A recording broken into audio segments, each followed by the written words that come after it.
So the first thing we're going to talk about, we're just going to go through a who, what, where, when, why, because I think that's an easy way for me to teach, and that's an easy way for people to comprehend. So the who question is obviously your child, and the real who question is specific to like the age, which we'll also talk about under when, and then baby boy versus girl. And so, in terms of the who, I think that the appropriate age to start thinking, okay, we should probably, consider, talk about, think about, ponder, process, research a little bit, potty training, between 18 months and 3 years old. And that is a really wide window. And I think if you start to kind of entertain the conversation at about 18 months, then you can come to the conclusion here's about when we want to potty train. It is not something where if you don't do it by let's see, 764 days, and if you wait till 781 days of life, then you've missed your window and something bad is going to happen. If you say, okay, we're going to potty train them when they're 2, but then we got a new job, we got to move, we got a baby coming, all of those sorts of things, and you need to push it back, that's not going to be a problem. So don't feel like it has to be a very specific age. And then parents often ask me boy versus girl or other developmental cues to look for potty training in terms of the who. And boy versus girl, I don't find that there's any specific, you have to potty train girls by this certain age, or you have to wait till this long to potty train boys. There's certainly all those things out there that people say, but there's no research or evidence that shows that you have to wait to a certain period of time, that one is easier to potty train than the other. At the end of the day, the who is really your child and your family. And are you ready for this, or are we not ready? And I think of readiness as most, first and foremost, the parents are ready. Second most, the child is ready. And then third most, the family is ready. And if there's a lot of other things that one of those is not ready, then just wait a few weeks, wait a few months. It's not a big deal. At the end of the day, it's more important to show up and connect and have it be a somewhat pleasant experience than to feel like, okay, we got to get it done. We have this trip coming up. We want to potty train before that, or we're having another baby. We got to potty train before that. Stress, stress, stress, build up a lot. And potty training is something where, you have to be able to relax, both as the parent and as the pottier. You have to be able to relax. And so if there's a lot of stress and worry and everything like that, it's not worth it at this moment. And I would just say, pause, come back to it in a few more weeks. So that's kind of the who. Now, in terms of the what for me is the potty training, obviously, is what we're doing here today. But there's a couple different subsets of potty training.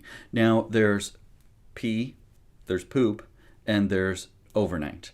And I really treat those as 3 separate animals. I don't think that you shouldn't say, okay, well, he's not potty trained because he still has accidents overnight, or he's not potty trained because he still requests a pull-up and runs off and hides and poops in his pull-up and then, returns for me to take care of business. I think of regular old potty training as holds it and pees mostly in the toilet.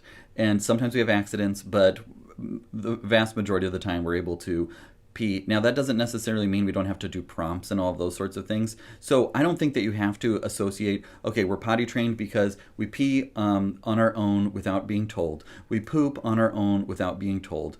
And we sleep through the night without needing pull-ups. That is not potty trained in my book. And you'll be waiting a lot longer time and have a lot more frustration if that's how you define potty training. What I would do instead is focus on first pee, then poop, and then overnight. And the overnight we'll talk about because I know that there's some questions coming in about overnight potty training, and it can take a lot longer to get there. And if you wait till that, then there would be a lot of 6-year-olds and 7-year-olds that we would not consider potty trained because they still have accidents at night.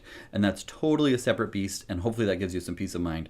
That really, I think potty trained is we can hold it in the car, and we can hold it in the classroom, and we can play outside without having random accidents.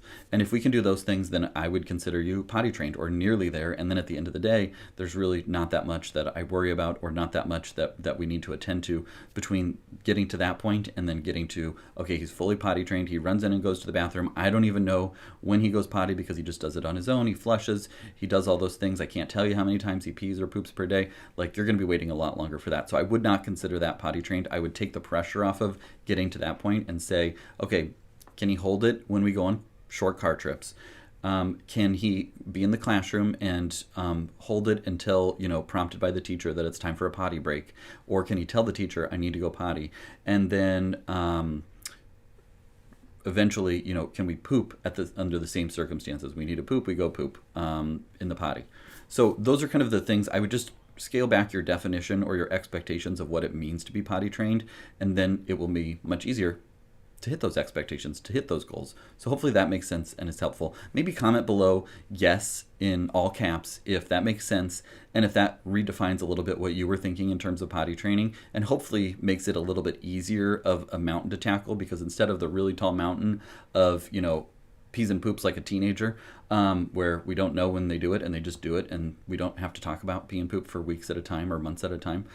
If you just scale that back, shrink down that mountain a little bit, then it will be much easier to climb that mountain, to get to the point where things are going okay. There's less stress, there's less pressure. Hopefully that makes sense.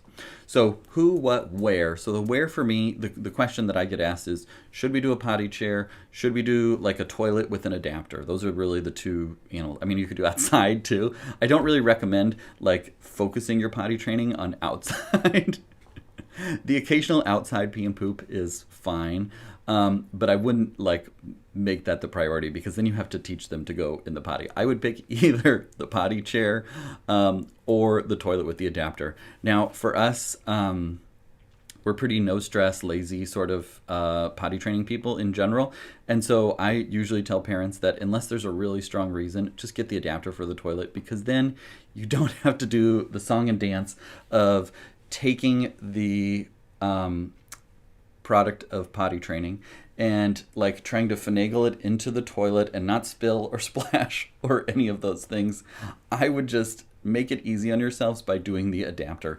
At the end of the day, if you have a potty chair, if you want them to practice, in the potty chair, that's totally fine. But for me, as somebody that doesn't like to like mess with, dumping said contents, then I would just go to a toilet seat with an adapter, and then they're already in that location. Like I hear from some parents, like, we have to put the potty chair, in the living room for him to poop while he's watching Netflix or something like that. At the end of the day, that is not a big deal, and we can undo that. But if you just don't get into that habit, then it's one less habit and one less untraining that we have to do. Like, yes, great, he poops, in the middle of the kitchen floor, in his potty chair, and then we take it there. But it's just kind of like an unpleasant thing eventually. Or if relatives are visiting, then you have to be like, okay, well, he said he needs to poop, so everybody vacate the kitchen and we'll put the potty chair there, right there, or the living room or something like that. It's just a little bit more of something that you can avoid. I don't really have a preference at the end of the day. There's plenty of potty seat adapters out there. It shouldn't be a big deal. You can just Amazon it and find whatever you like, and whatever you like will be fine. I honestly cannot say, parents ask me a lot, things like, which sippy cup should we use, or which bottle should we use? And sometimes they'll go back and forth, or they'll buy like 4 or 5 different ones. I have never once had anybody that has told me that they went through like multiple potty seat adapters, because kids just do it and they know what they know, and so you don't have to make it difficult. I can't even think of the name of ours, or I would tell you, but it's just Amazon potty seat, blah blah blah. Okay, and then so who, what, where, when. So this is the biggest question that I get asked, is when should we start potty training? When do I expect my child to be potty trained?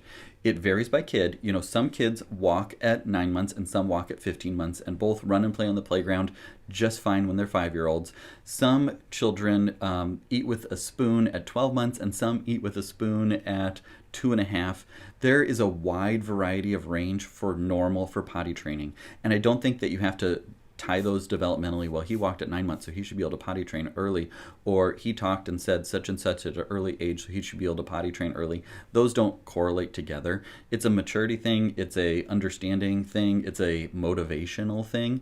And so in general, I think most children will potty train between 2 and 3. That is by far the most commonest age for potty training to actually happen.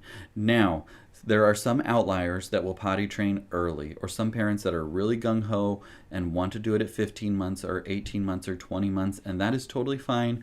If parents ask me, I say, go for it. If you think they're ready, give it a shot. Don't make it pressure. Don't expect it to be perfect. Don't expect it to be a one-and-done sort of thing where we potty train for 3 days as an 18-month-old and it sticks for the rest of their life, because that isn't typically what happens.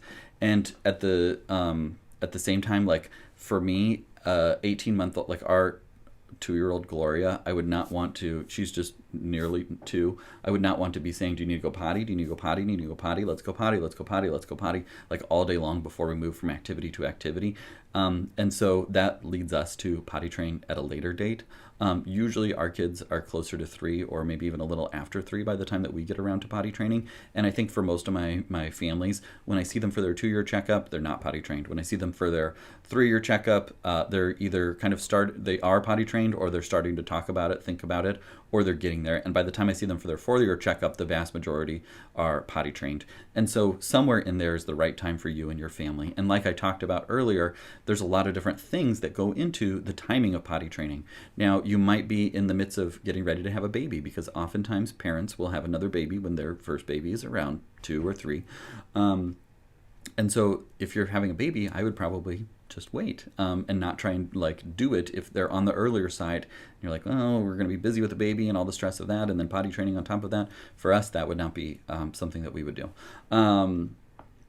Let's see, what other sort of circumstances. You're moving, you've got a new job, you're going through stressful things.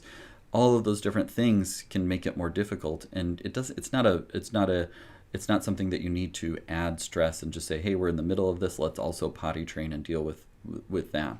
And so that's kind of the when for me. There's outliers on the under 2, there's outliers on the over 3.5, but by and large, most children are potty trained between ages 2 and 3.5. That would be the average that I see in my patient population. I can tell you that our family, our kids, potty trained all around 3 to 3.5. Sometimes there will be outside pressures that lead you to do it earlier, but by and large, most will do it at that period of time. And then the why of potty training. So I think I like to start with why typically, but today we've ended with why. The why is, what's your why, I guess? Why are you considering potty training? What is it that is making you question, is now the right time? The typical why for potty training is just age and developmental status. Also, I'm sick of changing a kid that's telling me that they pooped, and change me, when kids are yelling at you like that goes along with age and developmental status. But eventually you're like, okay, kid, I get it, you pooped, yes, you want me to change you, could you say please at least when you tell me to wipe your bottom? So what I would say is age is the most common thing, developmental status. Sometimes there's daycare or preschool pressures to do it.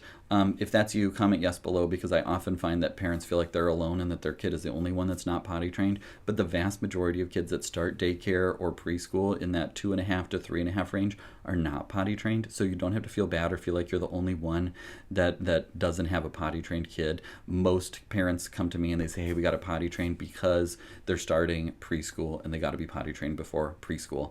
And by and large, I will tell you that a fair number of kids that are in preschool are not completely potty trained, and that is okay. I mean, I feel for preschool teachers because they have to be the ones that are always like, okay, it's time to go potty. Okay, it's time to go potty. Do you need to go potty? You kind of look like you need to go potty over there.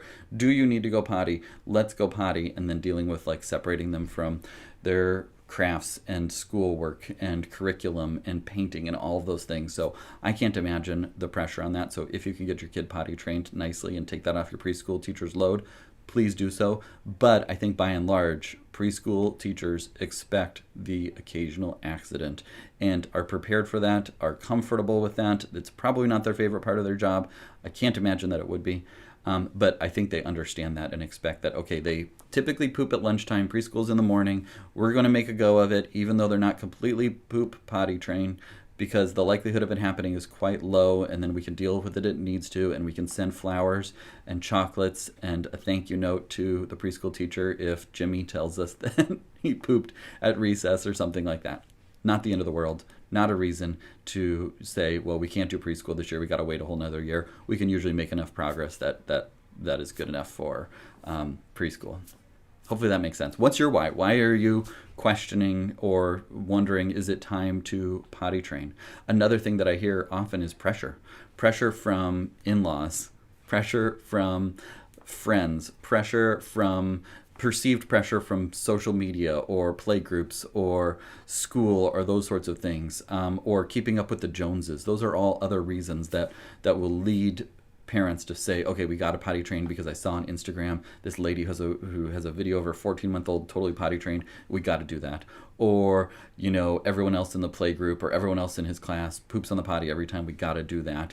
And I often feel like that it just takes the fun out of parenting, and feeling that pressure and the shoulds from others is often very defeating and difficult. And so hopefully that is not you. And if it is, just shed that guilt, shame, pressure, and say, okay, we're going to potty train when it's right for our family. Literally, no one else, none of my other friends, care that my child is not potty trained at the end of the day, because they are wrapped up in their worlds, in the things that are going on in their house with their kids. They are not going to remember that my kid pooped on the playground while we were having a play date. They could care less if my kid has the occasional accident, or I'm not posting Instagram stories or videos about how they potty trained early. Like, everybody is wrapped up in their own things, that even though that I'm feeling this outside pressure, everybody is wrapped up in their own selves and their own worlds and their own lives, and not in a selfish way. Like, it's just, that's the way of the world. Like, I don't keep track of, which friends of ours kids potty trained at 2 or 3, because there's plenty of other things that busy my radar, that those are not things that I worry about, stress out about, think about. And even if you're thinking, okay, we went to the playground and they pooped and everybody must have been watching. No, everybody is watching their own kids, or they're trying to just get a moment's peace in their mind or something like that. Nobody notices that you slipped away to change a poopy diaper or something like that. It's not the big deal that a lot of people feel like it is internally. And if it's pressure from your relatives, then just tell them, we'll do it when we're ready. He'll do it when he's ready. We're not ready right now. We're going to make it low stress, and then we're going to get it done when we get it done. Hopefully that gives you some peace of mind. So we've covered the who, we've covered the what, we've covered the where, we've covered the when, we've covered the why. Briefly, we're going to talk about the how, and then we're going to jump into questions, because we're getting lots of good questions, and I kind of tend to ramble. I'm going to just flip this page.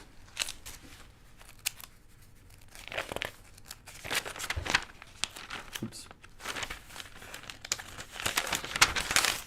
Okay, and then I'm going to get a sip of my coffee, and if you have a question, text me, because I'm going to start pulling them up here on the screen in just a moment. Okay, so now we're going to talk about the how of potty training. Who, what, where, when, why, how. So the how for me is start by just talking about potty training. Talking about it around the dinner table a little bit. I mean, you don't want to encourage a lot of potty talk, but it's okay to just talk about potty training. And you don't even have to talk about it to your child. You can just talk about it to your spouse, to your friend, to the stuffed animal. You can talk about it to anybody, and then they'll kind of start to notice and pick up on those things. And then that's how I would broach the subject. I wouldn't say, hey, we're going to potty train today. What's potty training? And then get into all of that. Just say, hey, sometimes moms and dads like to pee and poop on the potty, because then it doesn't make a mess and we stay clean, and that's what we do, and we go off to school and we get to wear underwear and all those sorts of things. Kind of talk it up in advance a little bit. And then once you've talked it up for a period of time where they're like, okay, I get the potty training thing, they kind of are mentioning a lot, maybe it's coming up soon for me, then you can ask them, hey, would you like to start going potty on the potty? And if they say no, then say, okay, well, maybe we'll try another time. And then move on from there. Wait a couple of weeks, keep broaching the subject from time to time, and then say, hey, would you like to go potty on the potty? And if they say yes, then go ahead and get started. And if they say no, then, okay, it sounds like you're not ready. Ask them the question, listen to their answer, then move forward from there. I find that parents often feel like, we can't talk about it, and then we got to do it super quick. And instead, just broach the subject on a regular basis and bring it up, because then they're not surprised, and they're not all of a sudden like, hey, I used to pee right over there when I was playing with my toys, and I used to poop over there by the couch, and all of a sudden I'm getting thrown onto this potty, and I have to sit in this weird position and pee on demand. If instead you can talk about it and just talk it up in a little advance, it makes the transition to it much easier. And so hopefully that helps and makes sense, so that you don't have to feel like you have to get it all straight and get it all figured out right on the spot. You've got a little bit of lead time where you're working up to it. Now, what I would do is just keep asking, hey, do you want to go pee on the potty? Talk it up a little bit, and eventually they're going to say, sure. Or they're going to say, no, I'm still not ready. And you're going to say, well, I think that you are ready, and this is why I think that you're ready. And then leave it at that. And you can kind of tell them, you're getting bigger. You are telling me when you're wet. You're telling me when you poop. Those are the things that usually go along with being ready to potty. And so what I would like to do is try and earn some prizes. Should we get some prizes? Parents often like feel like, oh, if I give them prizes, then when they're 16, they're still going to be wanting an M&M after they poop on the potty. That certainly is not the case. You just have to work through that over time and scale those rewards back. But if you can make it exciting, if you can give them some motivation, some cars, some dolls, some books, something that entices them and is a small sort of reward, then that often is enough to move them forward to being like, okay, I guess I'll try. And then what I would do is just put them on the potty, get them comfortable with it. You don't have to like try and time it and be like, okay, you haven't peed in a while, let's put you on the potty right now and make it really high stakes. Hey, do you want to go sit on the potty with your clothes on? Oh, this is kind of cool. Do you want to sit on the potty with your diaper pull-up off and see what happens? Okay, you did that for a while. It doesn't look like you peed. That's okay. Let's move on with our day and we can try again later. And then that's how I would approach it. It is very no stress. It is very relaxed. It is not, oh, you look like you need to go potty. Plop you down on the potty, go potty. And that, like, those are a lot of pressure things that I think a lot of parents feel like is the way that they must be potty trained. And it just makes it very stressful, and it makes it hard for the kids, and it makes it hard for the parents. And if instead you can just take it from a, hey, are you ready to do this? And, oh, it doesn't seem like you're ready to do this. Well, let's try again in a few weeks. Hey, are you ready to do this? No, okay. Hey, are you ready to do this? I've got some cars, dolls, books, stickers, whatever. Oh, it seems like you're ready to try. Let's go ahead and try. So that's how I would get started with potty training, and then I would just kind of build from there. I would develop a reward system. I would do it consistently. I would remind them frequently, and then go from there.